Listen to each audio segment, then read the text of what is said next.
Oh dis donc Médoc, il a pas l'air terrible ce RPG. C'est vrai qu'il est pas très bien.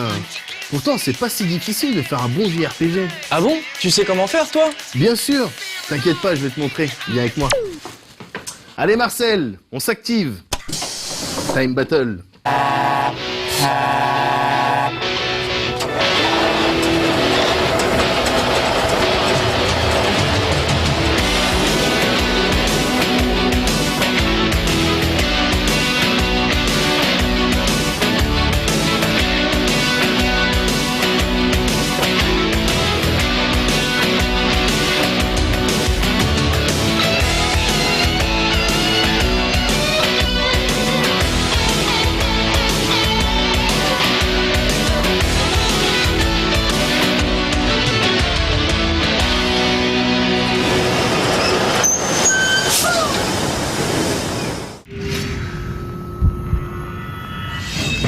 Salut, ça va? On commence ces news avec la confirmation super récente d'un 3e épisode pour The Witcher.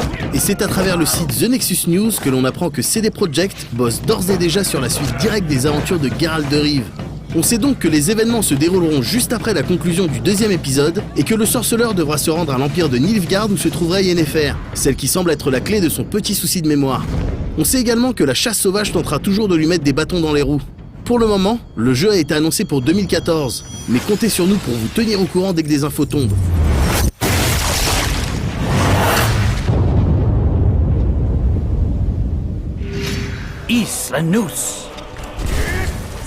On reste dans du western RPG et on vous parle de Skyrim et de sa nouvelle mise à jour Kinect. Les joueurs peuvent désormais jouer de leur Toon grâce à l'accessoire de Microsoft et même donner des ordres à leurs acolytes, aller dans leur menu et gérer leur inventaire, créer des raccourcis, bref, tout un tas de features qui font gagner du temps et qui vont dans le sens de l'immersion. On attend maintenant de voir ce que Bethesda nous prépare comme DLC, une extension baptisée Dawnguard et exclusif à la 360 étant prévue pour bientôt. On vous en parlait il n'y a pas si longtemps. Voici maintenant le tout premier trailer d'Etrian Odyssey 4. L'occasion pour nous de constater que visuellement, le jeu semble complètement en place, avec un Kara et un monster design toujours aussi sexy. Le système de level à cartographier soi-même sera toujours présent, mais 3DS oblige, comportera une dimension Street Pass, de manière à échanger des informations sur le type de monstre rencontré ou encore le nombre de pas effectués. Des QR codes seront également mis à disposition sur le site officiel et proposeront aux joueurs de télécharger du contenu in-game. Et on termine ces courtes news avec Serge Julien Pirou qui nous a préparé une petite preview sur le RPG 1D Age of Decadence.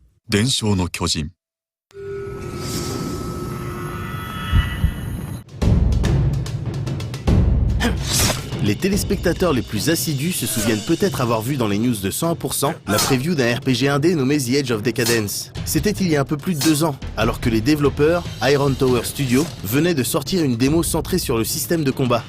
Récemment, Iron Tower a mis en ligne une bêta publique permettant de se faire une idée un peu plus précise de leur jeu, dont le développement a quand même commencé en 2004.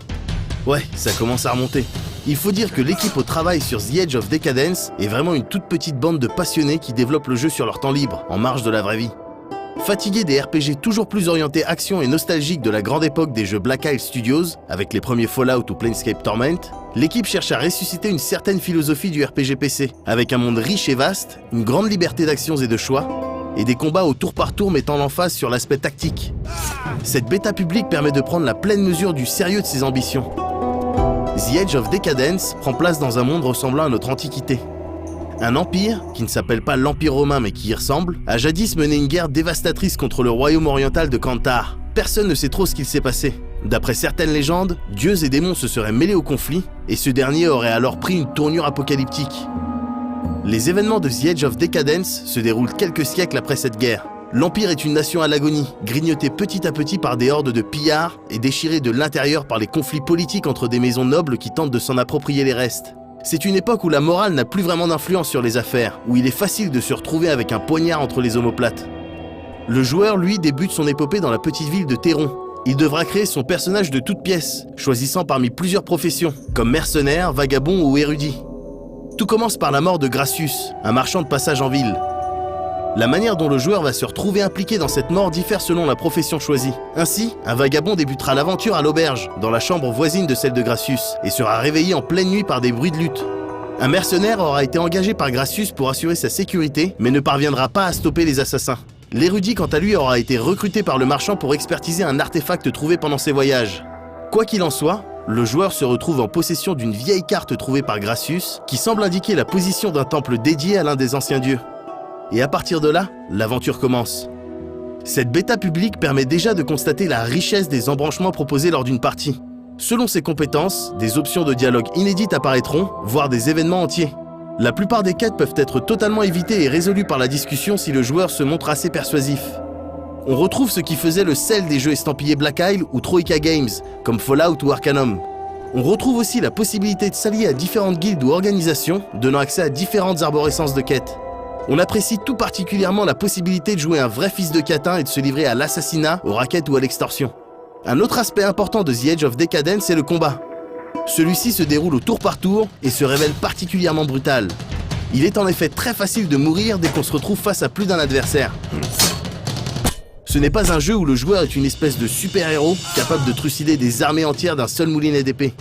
C'est un choix de game design assez tranché qui pourrait rendre The Edge of Decadence très frustrant pour les joueurs les moins patients. Plus concrètement, le jeu propose un système de points d'action similaire à celui de Fallout, l'interface rappelant d'ailleurs énormément celle du classique d'Interplay. Comme dans Fallout, chaque arme propose plusieurs mouvements, chacun consumant plus ou moins de points d'action. C'est ainsi qu'un mercenaire armé d'une épée pourrait effectuer un coup rapide pour 3 points d'action, un coup normal pour 4 points, un coup puissant pour 5 points, ou bien essayer de viser la tête, les bras ou d'autres parties du corps de l'ennemi afin de l'estropier. The Edge of Decadence utilise le moteur graphique Torque, jadis utilisé dans Tribes 2 il y a plus de 10 ans. Graphiquement, le jeu propose des textures soignées malgré des modèles bien cubiques. Un côté un peu vieillot donc, même si l'ensemble ne s'en sort pas trop mal. Dans tous les cas, juger The Edge of Decadence sur son aspect visuel serait passé à côté de sa vraie richesse, qui se situe au niveau du gameplay et de l'histoire. On notera que l'interface a été nettement améliorée par rapport à celle de la démo d'il y a 2 ans, c'est toujours ça de prix. Parmi les autres petits regrets, la maniabilité n'est ni très ergonomique, ni très intuitive. La caméra ne reste par exemple pas centrée sur le personnage, et doit être déplacée à la main en permanence, ce qui devient vite lourd, d'autant plus qu'on n'incarne qu'un seul héros et pas toute une équipe. Une petite étude des standards de l'industrie en termes d'accessibilité ne serait donc pas du luxe. Résolument old school et fier de l'être, The Edge of Decadence propose un univers complexe, et même si la bêta publique ne propose de découvrir qu'une petite partie de son monde dévasté, l'histoire est déjà séduisante et donne envie d'aller plus loin. Iron Tower a annoncé que le jeu comporterait pas moins de 7 fins différentes, dont seulement 2 nécessiteront le recours à la violence. Bien qu'il s'adresse avant tout aux joueurs ayant connu et aimé les titres dont il s'inspire, The Edge of Decadence pourrait s'avérer bien sympathique lors de sa sortie, qui ne sera a priori pas avant l'année prochaine.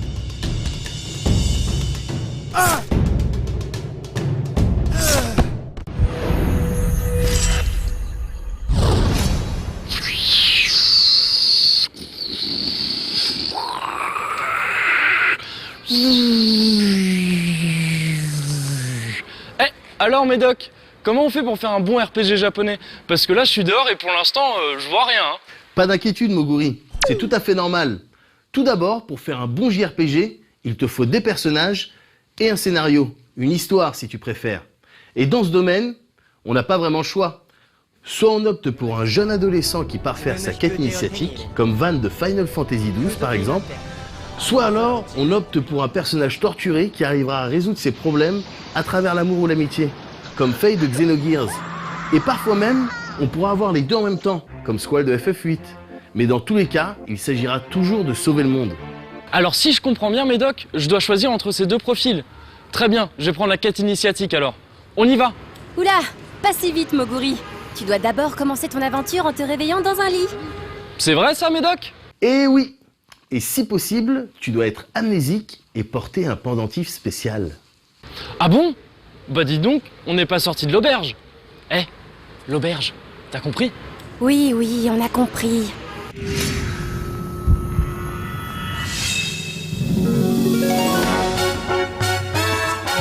Ceux qui suivent de près les aventures de la chaîne savent que nous n'avons toujours pas reçu de kit de saisie pour les jeux PS Vita, ce qui implique une certaine galère pour capturer des images.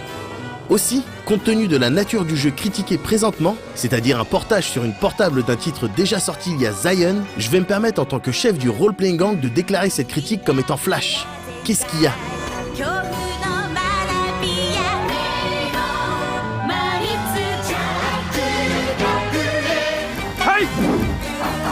Disgaea 3 Absence of Detention est donc le portage du 3e épisode de Disgaea sorti sur PS3 en 2009 chez nous. On y retrouve Mao, un jeune étudiant de l'Evil Academy qui a le venin depuis que son père lui a pété sa SlayStation, sa console qui comprenait des sauvegardes de plusieurs millions d'heures. Le souci, c'est que son père n'est autre que l'Overlord du Netherworld. Pour le défaire et lui foutre les nerfs, Mao s'inspire donc d'un héros légendaire, défenseur de l'amour et de l'amitié. Comme d'habitude, on a là affaire à une trame complètement fucked up, servie par des personnages qui sont encore plus. Comme Raspberry par exemple, une élève considérée comme ultra rebelle parce qu'elle fait ses devoirs, ne manque jamais un cours et fait des dons de sang. Un humour qui fonctionne, ou pas, mais qui a en tout cas le mérite de nous changer de ce à quoi les Tactics nous ont habitués jusqu'à maintenant. Concernant le game system, ce Disgaea se pointe avec les mêmes idées qu'Absence of Justice sur PS3, et donc avec une grande partie des idées déjà présentes dans les précédents épisodes. Il y est par exemple toujours question de géobloc et de géopanel, ce principe qui, en plus d'octroyer différents bonus ou malus aux personnages qui se trouvent sur des cases de couleurs précises, permet de faire des réactions en chaîne afin de se débarrasser de ses ennemis et d'augmenter sa jauge de récompense à la fin du combat. On retrouve également tous ces délires d'attaque combinée, de lift et de monster change qui permet de transformer vos monstres en armes. Toujours concernant l'aspect combat, l'Evility Instructor fait son retour et vous propose de booster vos différentes compétences d'armes et de sorts, mais aussi d'obtenir des compétences passives. Le conseil de classe est également présent et vous permet toujours d'essayer de faire passer à base de pots de vin des résolutions, comme obtenir des items plus chers, débloquer des nouvelles classes, etc. etc. Pour du challenge un peu plus élevé, les vrais joueurs pourront à nouveau se faire plaisir dans les Item World et booster leur équipement et leurs personnages comme des bâtards. En termes de contenu, Absence of Detention possède tous les DLC sortis sur PS3 jusqu'à maintenant. Une quantité assez massive donc, qui s'ajoute à tout ce que le jeu proposait à la base. Mais si ce Disgaea arrive avec du nouveau contenu et toutes ces idées qui font la richesse de cette licence, le titre de Nipponichi se pointe également avec tous les défauts qu'on lui connaît. Tout d'abord, des graphismes en 2D juste dégueulasses, si on part du principe qu'on est bien en 2012. Ensuite, on se retrouve là encore devant un titre dans lequel le joueur doit vraiment s'investir s'il veut avoir une chance de comprendre quelque chose. Et malgré ces tutos qui tentent de faire de leur mieux pour vous expliquer les mécaniques de gameplay, un nouvel arrivant sera juste totalement perdu. Enfin, on retrouve cette maudite caméra qui énerve et qui fait perdre du temps à tout le monde. Concernant la version Vita, même si on apprécie toute la dimension tactile qui permet pas mal de choses dont la navigation dans les menus, dans la mesure où on tient la console avec ses deux mains, on est automatiquement amené à faire n'importe quoi avec l'écran tactile arrière. Et là encore, ça énerve tout le monde. Mais ce sont finalement des défauts mineurs qui n'empêcheront certainement pas les fans de se faire plaisir sur ce Disgaea, même si on le rappelle, le 4 sorti sur PS3 il y a quelques mois est bien mieux.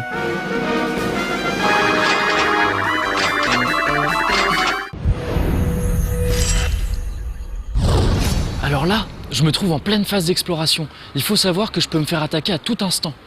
Et si j'ai pas assez d'initiative, je peux même me faire surprendre. Alors du coup, j'ai un peu peur. Courage, Moguri! Dans certains RPG comme la plupart des Final Fantasy par exemple, il y a effectivement la notion de combat aléatoire. Mais dans d'autres RPG comme la série des Ateliers ou Xenoblade, les ennemis sont visibles sur le terrain et il ne tient qu'à toi de les engager. Et j'ajouterais qu'on ne connaît même pas encore ton système de combat. Il en existe d'ailleurs plusieurs. Tout d'abord, le tour par tour classique, qui comme son nom l'indique, permet aux personnages de faire des actions chacun leur tour, sans limite de temps, comme dans un Etrian Odyssey ou un Megaten.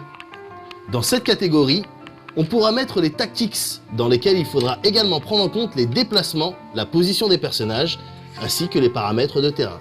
Viennent ensuite les systèmes en temps réel avec une dimension action, comme dans la série des Tales of ou encore des Mana, dans lequel le joueur doit faire preuve de réactivité à la manette. Il existe enfin tout un tas de styles hybrides qui mélangent plusieurs idées, comme Vagrant Story ou Valkyria Chronicles par exemple. C'est bien beau tout ça, mais comment je fais moi pour devenir plus fort? Eh bien là encore, c'est très simple. Plus tu te bats, plus tu accumules des points d'expérience, qui occasionnent un level up, qui te permettra d'augmenter tes stats, et pourquoi pas, gagner des nouvelles compétences.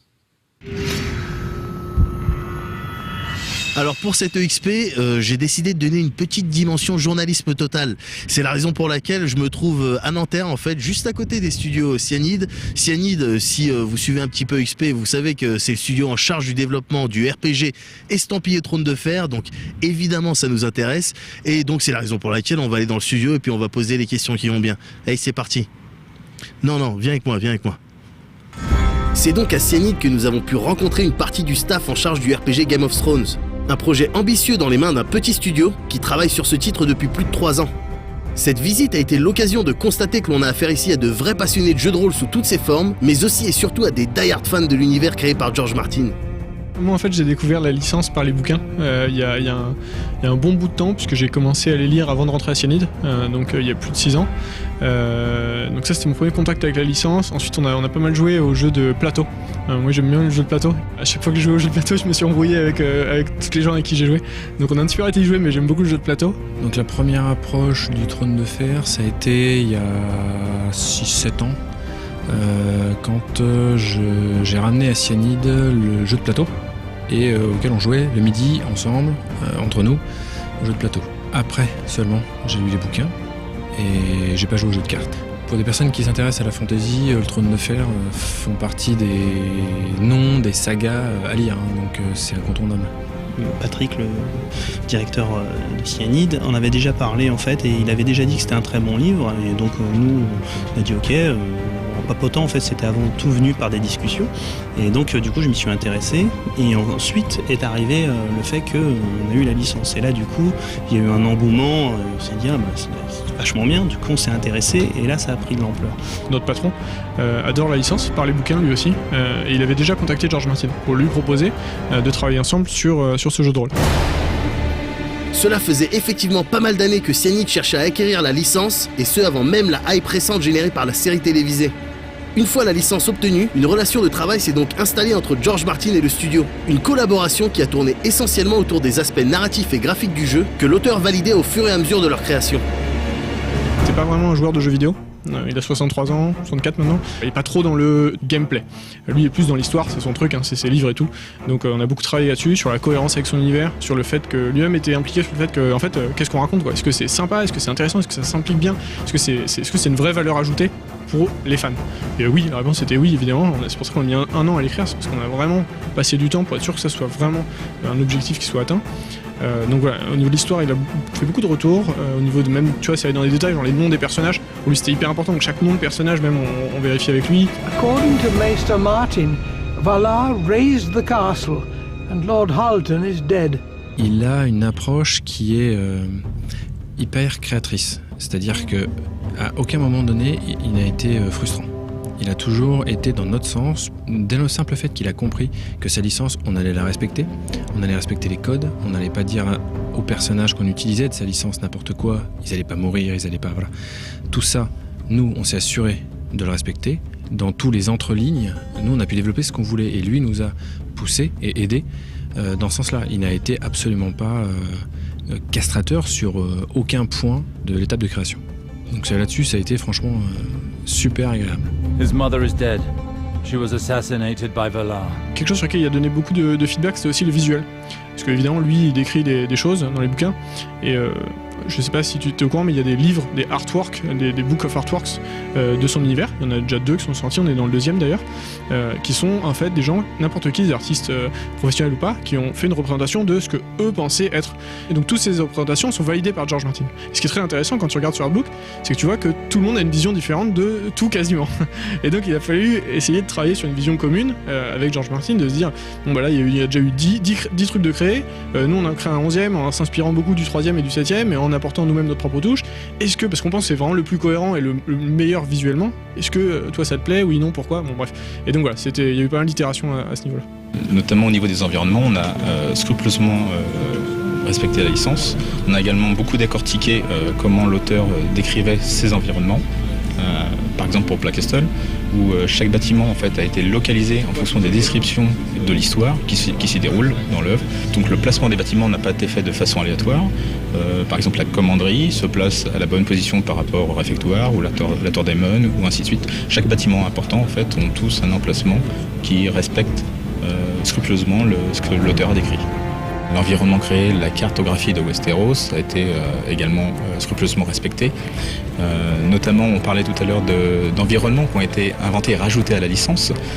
Ces environnements ont été placés donc, sur la carte de Westeros et je dirais que l'ambiance qui en découle et l'univers qui a été créé autour de ces villes respecte la position qu'on retrouve forcément dans Westeros. Donc si on se retrouve dans le Conflant avec une position de ville près d'un des fleuves, forcément on va le retrouver dans le background, on va le retrouver dans l'univers, et afin qu'on ait une immersion totale en respectant cette licence qu'on a tous beaucoup aimée. Un respect scrupuleux de l'univers de l'auteur donc. Mais Cyanide a également dû faire avec le succès de la série télévisée, qui a en quelque sorte imposé des standards visuels, comme des environnements ou des personnages principaux.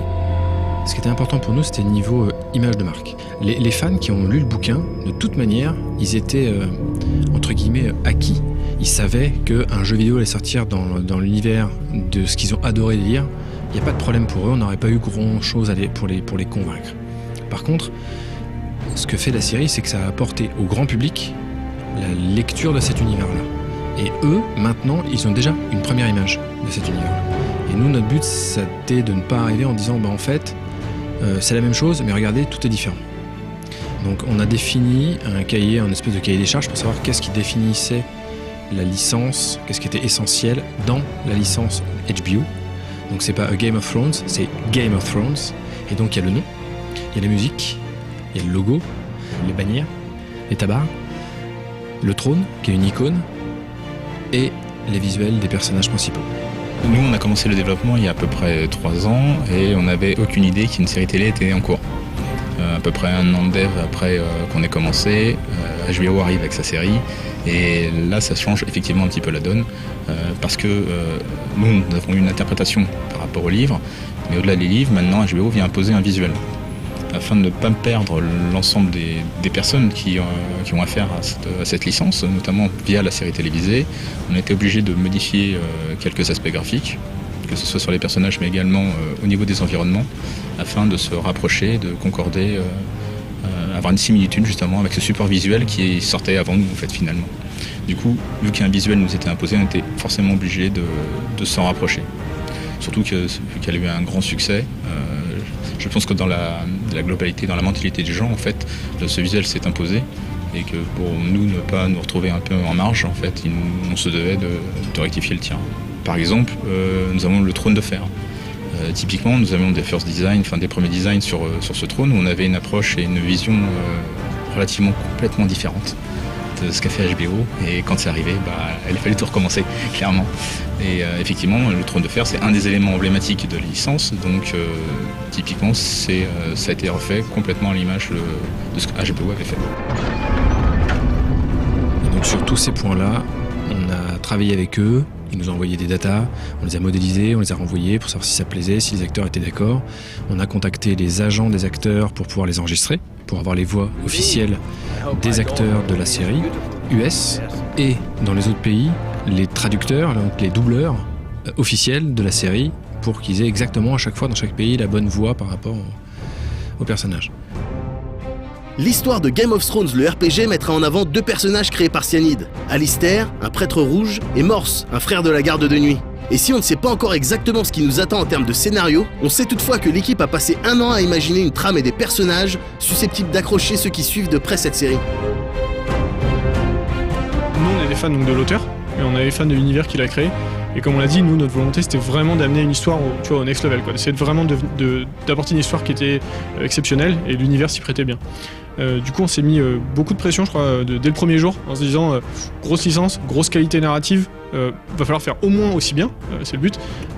Donc on a transpiré sans EO, on a passé la première année à écrire juste le scénario du jeu. On a jeté au moins une vingtaine de drafts, on a fait beaucoup de tentatives, on a mis beaucoup de temps à chercher qu'est-ce qu'on voulait, qu'est-ce qu'on aimait, qu'est-ce qui était vraiment l'essence du trône de fer, pour vraiment être sûr qu'on pouvait le traduire dans le jeu, et ensuite ramener d'autres trucs. Un des trucs, voilà, typiquement en termes de narration, qui était très important pour nous, en tout cas nous on adore, c'est la narration. On la voit pas trop dans la série télé, mais dans les bouquins on le voit beaucoup, c'est la narration par point de vue. Donc t'as un personnage, un point de vue, puis un autre personnage autre part, son propre point de vue, et ça alterne comme ça, etc. Donc voilà, dans les bouquins ils ont 8 à 12 personnages point de vue. Clairement dans le jeu de rôle, nous c'était pas possible d'en faire autant, ça aurait vraiment perdu le joueur. On a fait quelques prototypes à une époque, avec plusieurs points de vue, c'était trop. On est redescendu à 2 finalement, avec cette alternance, un personnage, un chapitre, un deuxième personnage, un deuxième chapitre, et hop tu reviens au premier, etc.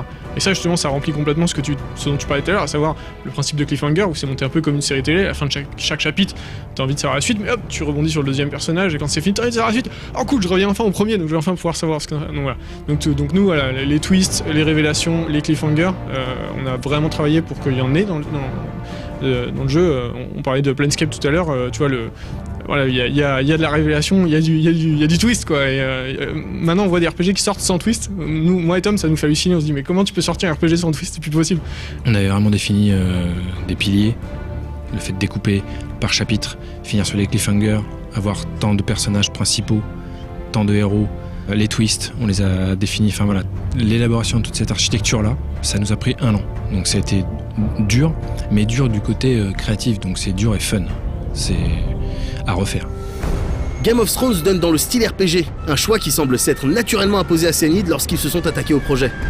Le genre c'est vraiment RPG, on a même plutôt tendance à dire old school RPG, je sais pas si ça te parle mais en gros c'est plutôt, nos références c'est plutôt des anciens jeux de rôle, c'est-à-dire des jeux de rôle où il y a un gros contenu scénaristique, l'aspect jeu de rôle est très prononcé, feuilles de perso, inventaire, ce genre de choses qui ont tendance maintenant justement avec les RPG, action RPG modernes à être un petit peu effacées au profit de beaucoup plus d'action. Nous on aime bien effectivement l'aspect vraiment jeu de rôle, on est à Cyanide des gros joueurs de jeux de rôle papier, donc c'est souvent nos références, une référence qu'on cite souvent, plus que Baldur's Gate d'ailleurs, c'est Planescape Torment.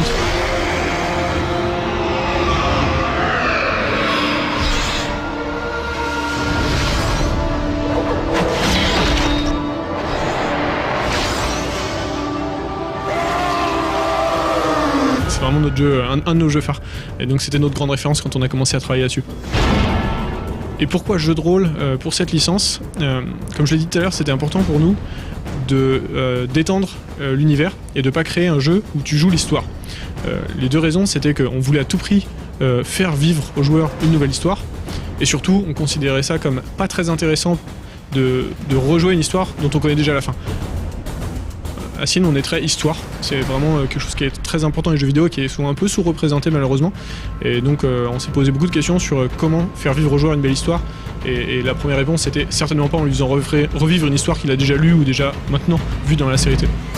Cyanide a donc fait le choix de se lancer dans un RPG à l'occidental et d'y inclure un certain nombre d'éléments spécifiques à ce genre, à l'image de ce système de combat qui nous rappelle les KOTOR et autres Dragon Age, mais aussi des choix qui ont des conséquences sur l'histoire. Moi j'ai beaucoup travaillé dessus et je trouve que y avait 2 trucs qui étaient importants pour nous. Le premier c'était de faire un système de combat stratégique. En tout cas qui te demande de brancher ton cerveau à tout moment du combat. Pour nous, Game of Thrones, c'est de la politique, c'est de la réflexion, c'est pas de la baston, c'est pas bourrin. Il y a quelques batailles dans les livres, mais il y en a peu au final, et au final, les batailles servent pas souvent le côté action, mais plus le côté stratégie autour du truc. Donc c'était définitivement important pour nous d'être sûr qu'on avait cet aspect stratégie et réflexion en combat. Mais en même temps, on voulait aussi, puisque voilà, on est en 2012, qu'on sort un jeu sur console aussi, un rendu qui soit plutôt visuellement sexy. Et c'est pour ça qu'on a un espèce de système un peu hybride qui est du temps réel, donc tu peux contrôler directement ton personnage. Par contre, et là on a une grosse référence à Knights of the Old Republic, je sais pas si c'est l'occasion d'y jouer, mais c'est un jeu que j'aime beaucoup aussi, de BioWare, où tu peux à tout moment, alors là où on a un peu innové, c'est que tu ne mets plus le jeu en pause, tu ralentis le jeu. On a vu d'ailleurs, nous on l'avait déjà fait, le jeu était en développement, que Witcher a fait un choix similaire, qu'on aime bien en fait, puisque ça te permet d'éviter ce qu'on voit un petit peu dans Baldur's Gate ou KOTOR, justement, où tu mets la pause et tu t'endors un peu. C'était pas imaginable de créer un jeu sans choix, mais surtout sans conséquences, parce que les choix pour le fluff entre guillemets, c'est sympa des fois, mais bon, clairement c'est pas satisfaisant. Donc on voulait des choix avec conséquences, et donc on a beaucoup travaillé là-dessus, et on a travaillé à plusieurs niveaux. On a donc les choix au sein d'un même dialogue, qui vont donc faire brancher le dialogue dans différentes directions. On n'a pas un système de topic, on a vraiment un système de dialogue linéaire qui va être emmené dans une direction en fonction de tes choix. On a du coup des fois ces choix vont avoir des conséquences sur la quête ou sur le chapitre, donc sur vraiment la résolution de la quête qui peut se résoudre de plusieurs façons différentes, et le chapitre pareil qui peut se résoudre de plusieurs façons différentes. Et là où on a poussé le truc, et je pense que c'est vraiment intéressant, c'est qu'on a amené certains de ces choix qui sont à long terme. C'est-à-dire que tu vas des fois faire des choix dans le début, par exemple juger quelqu'un dans une prison qui te paraît être un choix un peu comme ça, le libérer, l'exécuter ou le laisser en prison, et en fait 7 chapitres plus tard tu vas revenir dans cette même ville qui va être assiégée et tu vas avoir besoin de l'aide de tout le peuple, et ce bonhomme là en fonction de des choix que tu as fait, si tu l'as relâché en fait à ce sera lié à l'ennemi ou pas, en fonction de d'autres choix que tu as fait d'ailleurs, soit tu l'as exécuté et clairement peut-être que c'est sa famille que tu vas retrouver contre lui, ou alors lui en tout cas pourra pas t'aider, et si tu l'as laissé en prison tu pourras le recruter dans ta propre armée, d'ailleurs peut-être qu'il te trahira parce que tu l'as laissé en prison, qui sont encore une fois des conséquences à d'autres choix que tu as fait. Donc voilà, donc les choix à long terme, ça c'est vraiment quelque chose qu'on a amené et qui était très important. Donc tous ces chapitres ont vraiment plein de façons de se résoudre, et on arrive quand même à la fin, on a réduit un petit peu le scope avec seulement 4 fins complètement différentes, pas un changement de couleur. Oh, c'est pas vrai de méchant. On connaît désormais les intentions des développeurs et les différents challenges qu'ils ont dû relever pour créer Game of Thrones le RPG. Et si l'équipe nous a paru définitivement sympathique, passionnée et sérieuse dans son travail, on attend toutefois d'avoir l'animal entre les mains pour se prononcer sur ses qualités. Réponse le 1er juin sur PC, 360 et PS3, et peut-être dans le prochain EXP.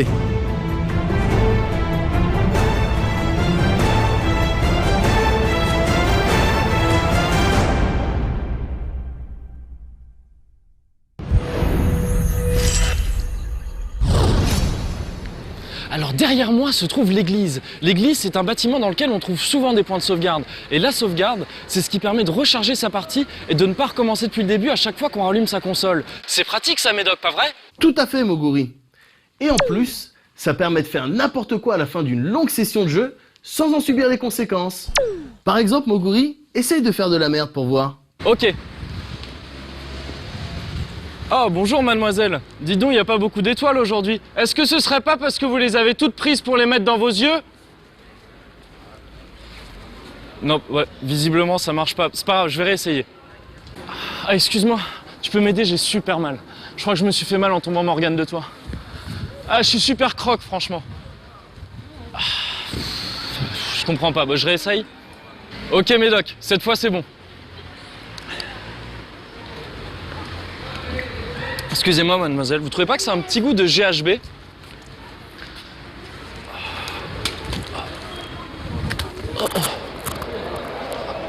Ah, tu peux faire ce que tu veux de moi. Ah, je suis tout à toi. Vas-y. Je ta salope.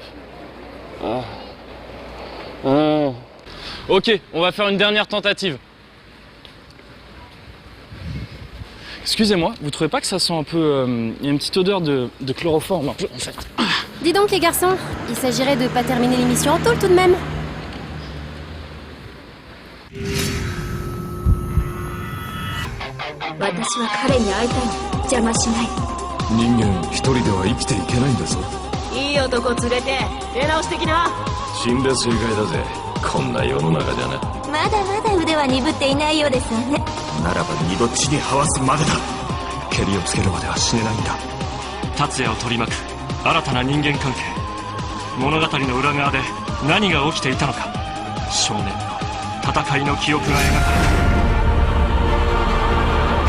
That's your best man. He's been searching for a way to kill the Kraken. Then now's the time to prove your loyalty. Here's a little present from Mara.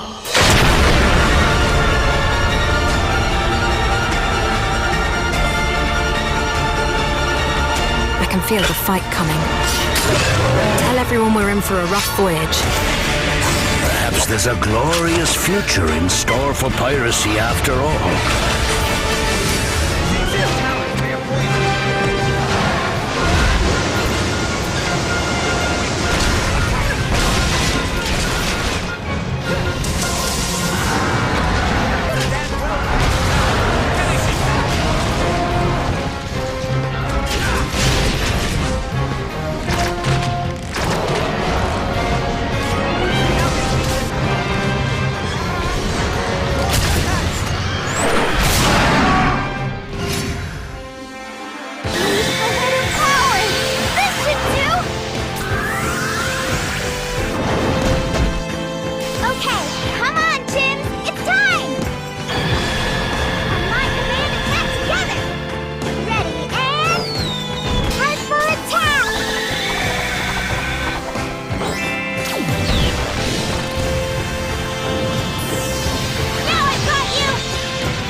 It has begun.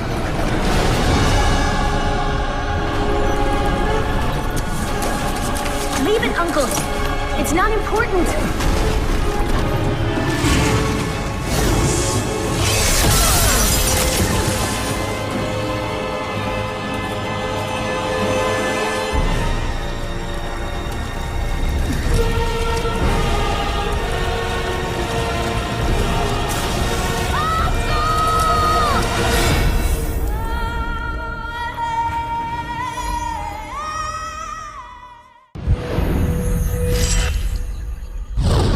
Bon alors Médoc, maintenant on a une histoire et un système de combat. Qu'est-ce qui nous manque? Eh bien, c'est très simple, Moguri. Lorsque la partenaire est suffisamment stimulée, on observe alors un phénomène très particulier. Des jets à intervalles réguliers.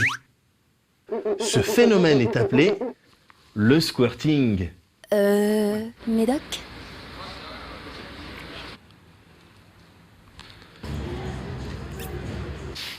Non, mais c'est pas la bonne expérience. Pardon? C'est pas du tout la bonne expérience. Non, parce qu'en fait, j'ai plus de retour, je sais pas exactement où.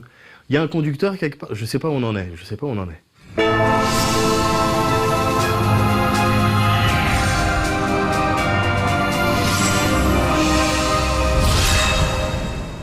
Eh ben, avec toutes ces expériences, moi je suis bien fatigué. Mais pour ça, rien de tel qu'un petit remontant riche en sucre. Pas vrai, Slimy?